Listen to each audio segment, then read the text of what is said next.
Hello everyone, welcome to another episode of Books and Baking. Once again, my name is Jennifer Miller Joseph. I'm an author, and every week I do a series on baking ideas that you and your kids can do. Very simple ideas, tasty, your kids will love. And each week I do the baking project based off a book. And this week's book is Pete the Cat's Groovy Bake Sale. And this book is by James Dean. So this week, since it says bake sale, one of the things you can possibly sell at a bake sale is Pop Tarts. So this week we will be making Pop Tarts. Okay, let's get started. So here are the items and the recipes that you'll need to make the Pop Tarts. And to begin, we're going to start by putting your flour, powdered sugar, and your salt in a bowl, and you're going to mix those together well with a spoon. After which, you're going to take your butter that you cut into cubes, and you're going to place that in your dry ingredients, and either with your hand or a food processor, you're going to combine those till it looks like breadcrumbs. And you still want to see like pieces of butter in there. That's totally fine. And then in the middle of your dry ingredients, you're going to take your egg yolks and your water that you can mix together, and you're going to mix that together until a ball forms, a ball of dough. And that process doesn't take long at all. You don't want to overmix it or you make your dough tough.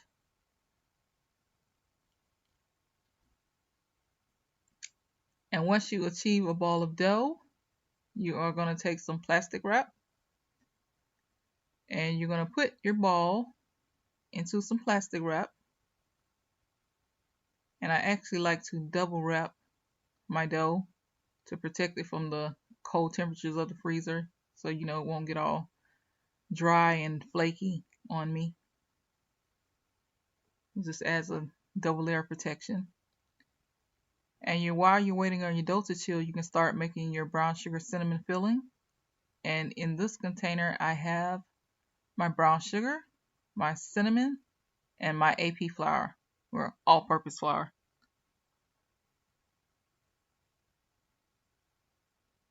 So you're just going to mix those all together until they're well combined. And in the end, it will look like this. So after your dough has chilled for at least 30 minutes at the minimum, you're going to unwrap it, and you're going to knead it a little bit to make it, soft and pliable. And if you have any dry pieces, just throw those off to the side. And then you're going to dust your work surface with a little bit of flour. You also need to dust your rolling pin with some flour. And sprinkle a little bit of flour on the top of your dough. Don't be too heavy on the flour. You're just going to dry your dough out.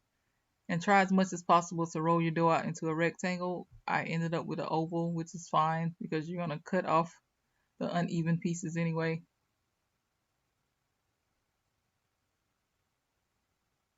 You're just going to take it and cut it into a rectangle, and then cut that rectangle in half. And cut smaller rectangles based on the size that you want your Pop Tart.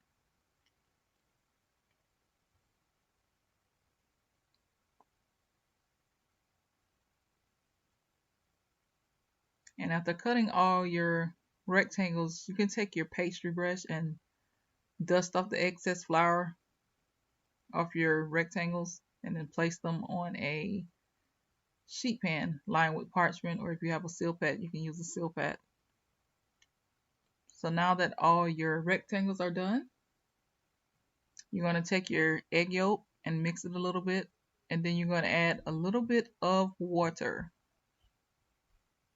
And you're going to mix those together. And like I said, you can use the whole egg, or you can use egg yolk. I like using egg yolk only with water because I like, the sheen that it provides, and I also like the depth of color that I get after baking my pastry items. So you're just going to egg wash the outer rim of your rectangles.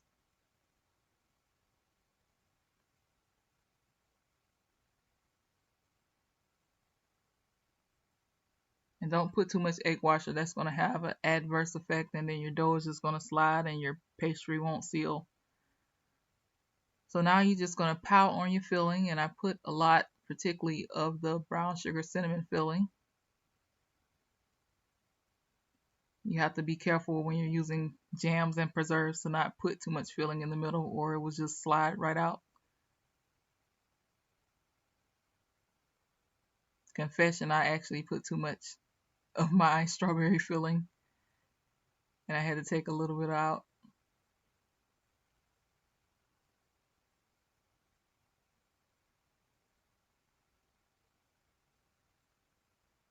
Just going to continue to fill it.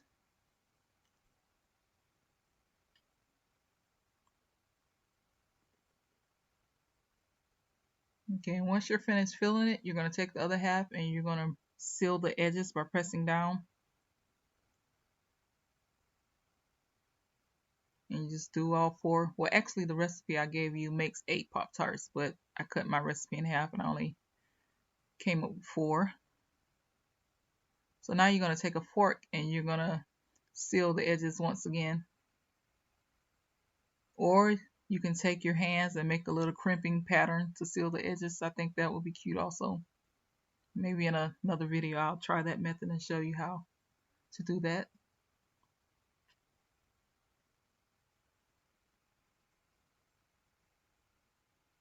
And as you can see, I have a little opening on that Pop Tart. I went back and fixed it after the fact.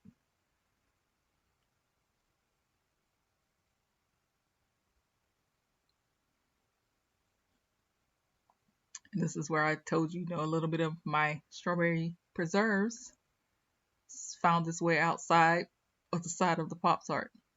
So now that you sealed them all, you're going to take your fork and you're going to make little holes in the top of the pastry. And this allows your pastry to breathe while it's baking, so it won't just, had you not put the holes, it probably would just pop open and be a mess. So this is kind of ventilation for your pastry. And then you're going to take your egg wash and you're going to brush it on your pastry again. And I'm going to show you in the next slide, the difference between when you brush a lot of egg yolk on and when you don't, the variation in color. Oh, and I also forgot to tell you, your oven should be preheated at 375.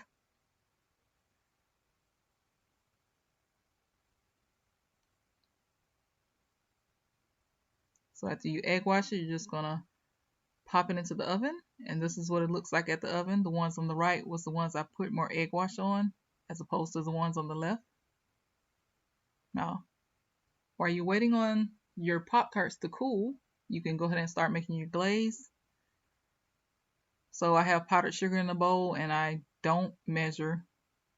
So I added the powdered sugar, a little bit of milk, some vanilla extract, or if you have strawberry extract, you can add strawberry extract. And now that I'm actually thinking about it, I had strawberry extract. I don't know why I did not use it, but it came out great anyway. So you just add milk until, the desired consistency. Or you can add water if you don't have milk. And then I colored mine, which you don't have to color yours. This is totally optional. And there's the consistency of the glaze that I like. So now for your brown sugar cinnamon Pop Tarts, I added a little bit of cinnamon to my glaze, which is optional. And then I added syrup. If you have maple syrup, use maple syrup instead. It's just that I didn't have any because maple syrup is not something that I keep in my pantry. I added a little bit of vanilla. And once again, you just mix into your desired consistency. I added a little bit of brown food coloring.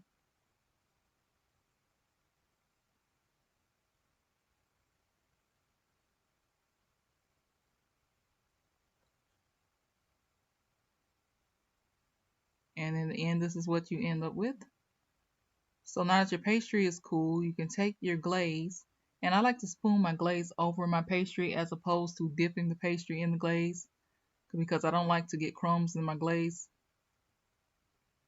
But if you want to dip yours, that's fine.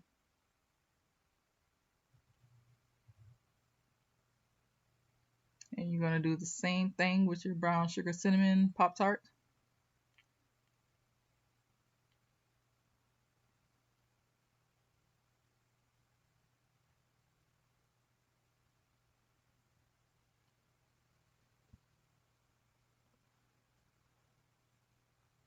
If you want to glaze the whole top, you can. I just let mine run down the sides a little and didn't glaze the whole thing.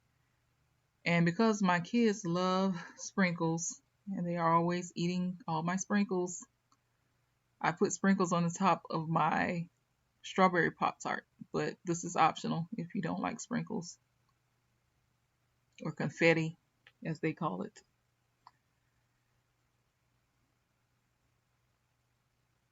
And there you have it, your Pop Tarts. Okay, so here's what the Pop Tarts will look like once they're finished. If you don't want to put the confetti on there, that's absolutely optional, but I know my kids love confetti, so I put it on there. And like I said, this is, you can use this for a breakfast item, or you know, kids love the snack, so if they're asking for a snack, this would be a good snack.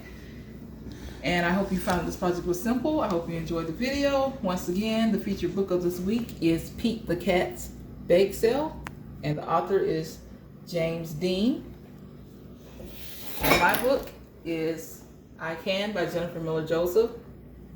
Please go buy it, and when you buy it, please leave me a review. Reviews are so important to the success of the author, so please go back if you purchase it and leave a review. You can also follow me on Instagram and Facebook under JMJ Inspires. I also have a YouTube channel with the same name. Thanks again for watching. I will see you next week with another baking idea for you and your kids. Have a lovely day. Goodbye.